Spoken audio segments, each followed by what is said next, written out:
Mr. Secretary, one of the big challenges that you have and that the country has is dealing with the crisis of the inner cities, which we've really seen lately. Let's talk about some real solutions that you feel like we need to be looking at, implementing, not just from a housing standpoint, but from a broader community standpoint.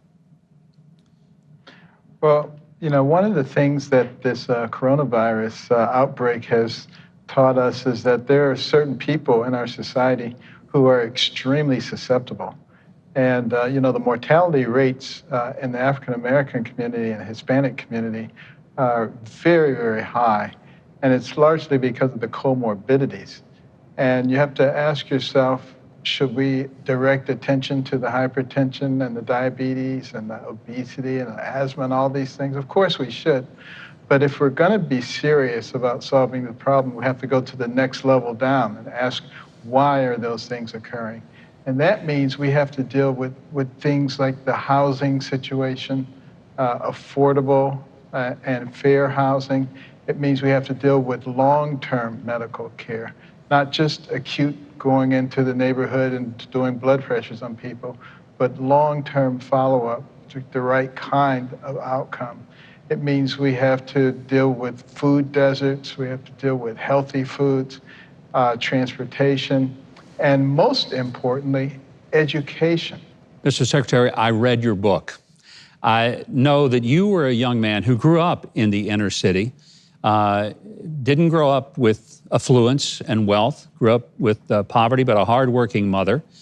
But you were a very angry young man at one time in your life and not doing that well in school. Yet instead of throwing bricks through windows and looting stores, you ended up becoming one of the most, if not the most, renowned pediatric neurosurgeons in the history of the world.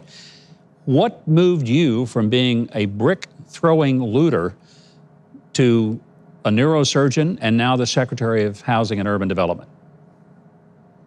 Well, to be brutally honest, it was God. You know, I had a horrible temper. And when I would get angry, it really didn't matter what the consequences were. I was just mad. I just wanted to react.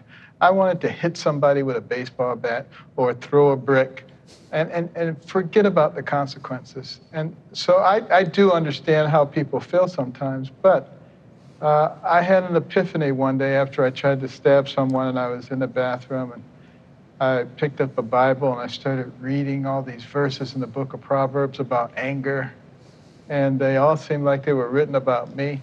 But I came to an understanding that the reason that I was always angry is because I was selfish. Everything was about me and how I felt and how somebody had gotten to my space, and it was me, my, and I. And the Lord helped me to see that if you just step outside of the center of the circle and let it be about somebody else, you won't be angry. That was the last day that I had an angry outburst. And it really does work. And, you know, people have to be able to think about something other than themselves. You know, those people who are rioting in Minnesota and destroying the life work sometimes of people who had their little shop and their little business. How about thinking about those people? And, you know, if we begin to think about that, and the people who are trying to destroy the statues and portraits and all of these kinds of things, think about the good things. There is nobody who's perfect. There's nobody who has a perfect history. But we do have a lot of incredible people who contributed to the success of this country that nobody knows about. How about let's talk about them? Maybe let's put some monuments up to them. And, you know, some of those people are African-American. You know, you take somebody like Lewis Latimer, who is Thomas Edison's right-hand man. He was the one who came up with the filament that made the light bulb work for more than 2 or 3 days. He invented the electric lamp. He diagrammed the telephone for Alexander Graham Bell. Almost nobody knows about him. Or talk about a statue to Elijah McCoy, who was a great engineer and engineered the automatic lubrication system for locomotive engines. He had so many inventions, but people were always trying to copy his inventions. And it got to the point where people say, is that a McCoy? Is that the real McCoy? Most people don't even know that that was an African-American. Yeah. You know, so why don't you put those statues up rather than trying to pull other ones down and celebrate the incredible history that we have together? That is a phenomenal idea. I hope somebody is listening and will follow up on it, because I think that's exactly the kind of thing we need to be doing. But you have affirmed that the real challenge in this country is not political or racial, it's spiritual. And I think it's powerful that you mentioned that, because so many people are afraid to say what you just said. You have been outspoken, and you've talked very openly in interviews about the need for law and order. Explain why that is important to you, and why it doesn't matter what color our skin is, law and order matters to all of us. Well, if you're going to have a civil society and a society in which people are willing to work hard and to build things, you obviously need a mechanism to protect those things. And that's what we have. That's one of the things that distinguished our society and helped it to flourish so much, because we were a society of law and order. That's what your taxes pay for. And when mayors and governors and city councils refuse to protect the people and to protect their property, they're actually breaking a contract with the people. And it is appropriate for the people to seek redress from them, quite frankly. One final thought, and I want you to address something you started, an initiative called Foster to Youth Independence.